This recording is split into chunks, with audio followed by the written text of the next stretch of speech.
want to turn to Tom Fitton, a guy who's great at digging up government documents. He's the president of Judicial Watch and the author of A Republic Under Assault. Tom, good to have you with us as always. Hey, good to be with you, Vince. I was thinking of the old Frankenstein movies with your townspeople reference. The townspeople. It is so patronizing, it's ridiculous, but to Reuters, the good people of East Palestine are, quote, townspeople. It's just unbelievable. The CDC has been reticent to talk in public about the risks associated with getting the COVID jab, which is obvious. It's been throughout the pandemic. They've been working very hard on behalf of the pharmaceutical companies. But a lot of parents have real concerns. And now I'm seeing all these emails that have come out. Saw a reporter for the Epic Times sharing them. And in them, you can see CDC official after official after official getting notified that doctors around the country are seeing problems with especially young people having these swollen hearts as a result of getting the COVID vaccine. What do you think when you see these documents come out now? Oh, it's exceedingly frustrating because anyone who raised these issues separately was subject to censorship online at the behest of the CDC. So people were seeing this on the ground. We didn't need the CDC to tell us that was an issue. Yet their chief concern was covering it up and suppressing anyone who raised issues about it separately in good faith. You know, we had, if I recall separately, Rachel Lewinsky, we had found had taken particular interest in a young person who had that heart condition, seemingly tied to the vaccine. You know, and they've kind of turned on its head the purpose of this adverse event reporting system, which is to say, oh, you know, just because it's happening, you know, they say it doesn't mean there's a causal connection. But it also doesn't mean it's not a causal connection. So they can't have it both ways. The system is set up to provide intelligence, and all the intelligence was blaring red. And yet they continued to push it as if it wasn't a substantial concern for a portion of the population who arguably really didn't need to be vaccinated, given the lack of risk from COVID infection in terms of having, a severe reaction to COVID. You know, if you get COVID, first of all, there's a good chance that you may not get COVID at that point. But if you take the vaccine, your risk of getting an adverse reaction is significantly higher because you are taking the vaccine. Yes. In fact, in this chain of emails, I see an email dated May 17th of 2021. A CDC official says internally that some of the providers that report to what's known as the VAERS system, the Vaccine Adverse Event Reporting System, that across the country, the CDC was under the impression that many providers weren't even reporting post-vaccination cases of myocarditis, despite the requirement to do so under the emergency use authorization. In other words, it wasn't just the CDC that was downplaying the risk of myocarditis as a result of the jab. It was actually medical professionals across the country who were scared to actually include these reports in the VAERS system. Well, that's the key point. There was this chilling effect throughout the medical establishment that any doctor who raised anything about vaccines was targeted. They were in fear of losing their jobs, and if they started tying adverse events to vaccination status, they were putting themselves and their jobs on the line. And you can understand why these reports weren't being placed.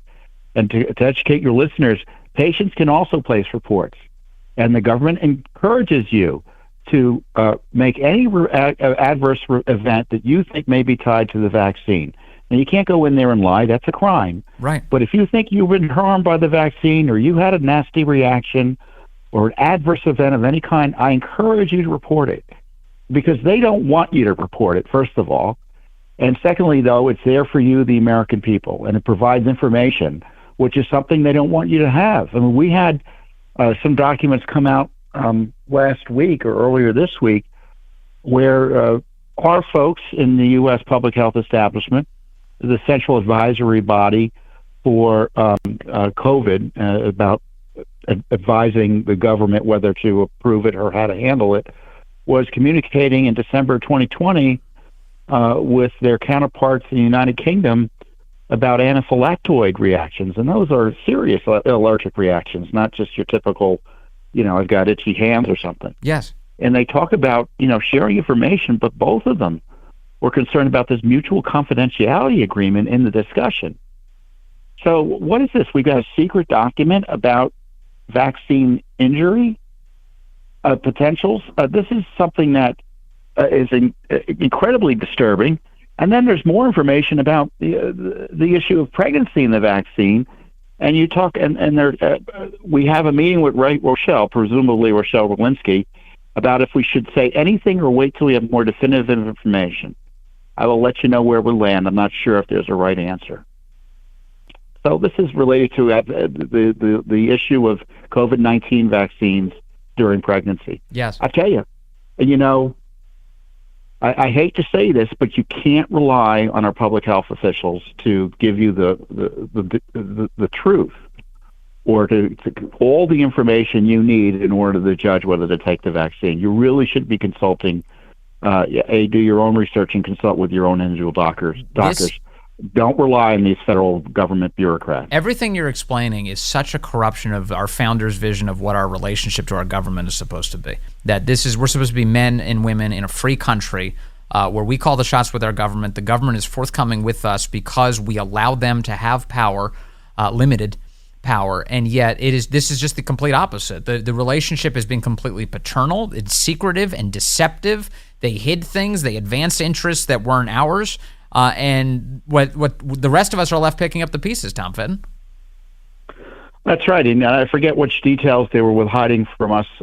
Just last year, it was reported that one of the reasons they didn't want to share whatever negative information they had about either the vaccine or COVID was because they didn't want to provide more grist for those who were vaccine hesitant. So it was a purely political decision to hide information about the safety and efficacy of the vaccines. And I tell you, this is the biggest medicine, to be fair, since I don't know when, right, in modern history. Yeah.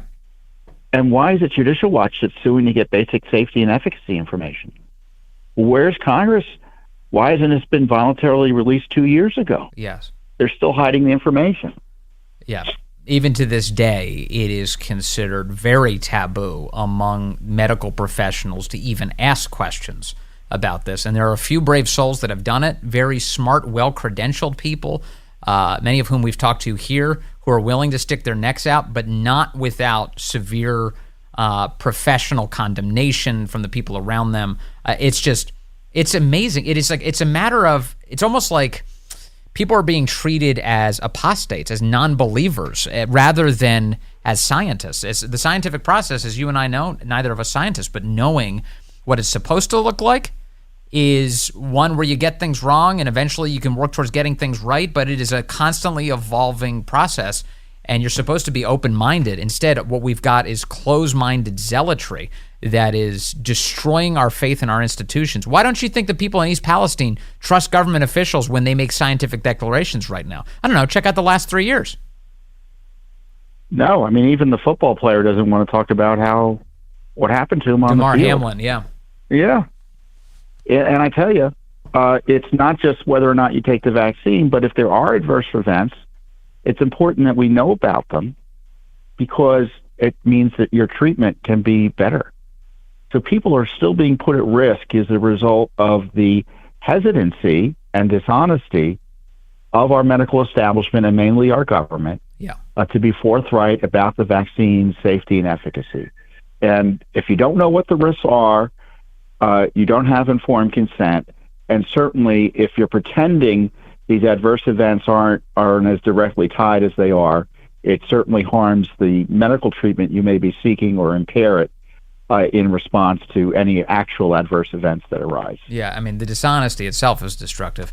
All right, well, Tom Fitton, always appreciate all of your digging and your insights. Tom Fitton, president of Judicial Watch. Great to talk to you today, sir.